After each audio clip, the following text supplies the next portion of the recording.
They laughed when she walked in. A lone woman in a plain nurse's uniform, dwarfed by the towering Navy SEALs around her. She wasn't supposed to be there, not in that high-security command center, not among war legends and decorated heroes. The SEAL Admiral leaned back, smirked, and asked the question that made the room erupt in chuckles. "You got a call sign, sweetheart?" Her hands paused, her eyes lifted. The air tightened, and when she finally spoke, her voice was steady enough to slice the room in half. "Night Fox, sir." The laughter died first. Then came the silence, then came the realization. They all knew the name. They just never imagined she was the ghost behind it. What happened next rewrote the fate of every man in that room. Far Captain Lena Rowe had never cared about the rumors that followed her like shadows. Whispers about a covert operator who moved like smoke in the dark, who could infiltrate hostile camps without being seen, who could extract wounded soldiers with no backup, who could disappear into the night and return with the enemy's playbook. But she also never cared to correct them. Because the truth was unusual. The truth was almost unbelievable. The truth was her. But now she wore a nurse's uniform, simple, clean, unassuming. After 2 bullet wounds, nerve damage, and a classified mission that nearly ended her existence, she had left CL Covert Ops and joined Medical Corps to stay close to the battlefield without returning to its darkest corners. Today she was in the SEAL Command Center to help with triage planning. Nothing unusual. Nothing dramatic. At least not until the Admiral walked in. Admiral Kegan Holt was a legend. Tall, loud, intimidating, with a humor sharp enough to cut steel. The kind of man who didn't believe a quiet room was useful unless he was the one who silenced it. "So, who do we have here?"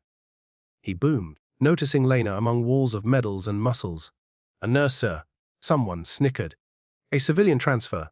Another shrugged. She didn't flinch. The Admiral walked up to her with a grin that wasn't entirely kind. "You got a call sign, sweetheart?" he asked, making sure everyone heard. The room burst into laughter, slaps on backs, whispers of mockery rising like waves. She lifted her eyes, sharp, calm, unreadable. "Night Fox, sir," she said. A strange paralysis fell over the command room, mouths slowly shut. Eyes widened like the world's worst realization was crawling over their boots. Even the Admiral blinked, the smirk dying before he could stop it. "Repeat that," he said, voice suddenly quieter. "Night Fox," she answered, standing straighter. Someone inhaled sharply. Someone else whispered a curse. Because Night Fox wasn't just a call sign, it was a phantom, a classified operative, a nightmare to enemies.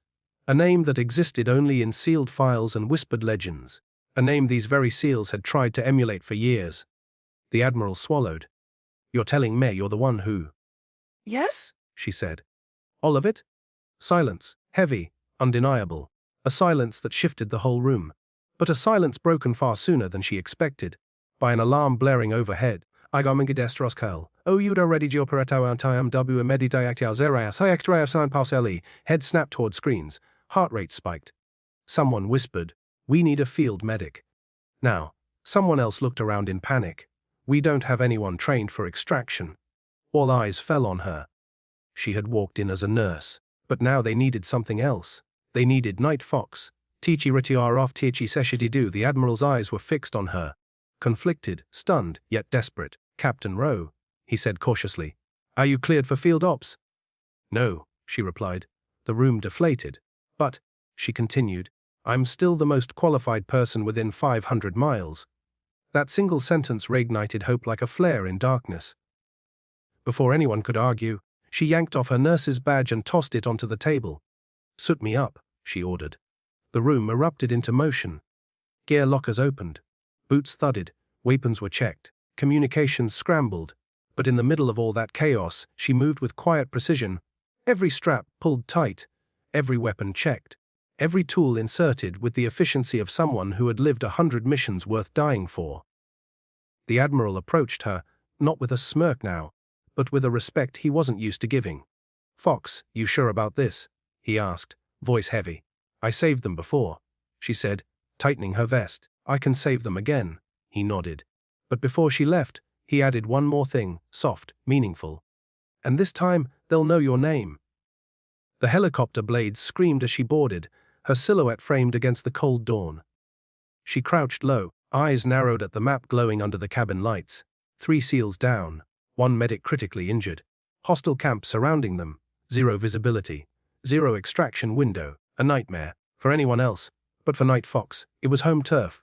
The chopper descended. Gunfire cracked the silence. Dust spiraled like ghosts rising, and then she disappeared into it. Quiet, fast, lethal. Minutes later, comms crackled alive. "Command, this is Night Fox," she whispered. "I have all 4 soldiers. Starting extraction." The room exploded. Sails jumped, hugged, yelled. The Admiral exhaled relief he didn't show often. 20 minutes later, the helicopter returned. Every soldier alive, patched, carried, protected.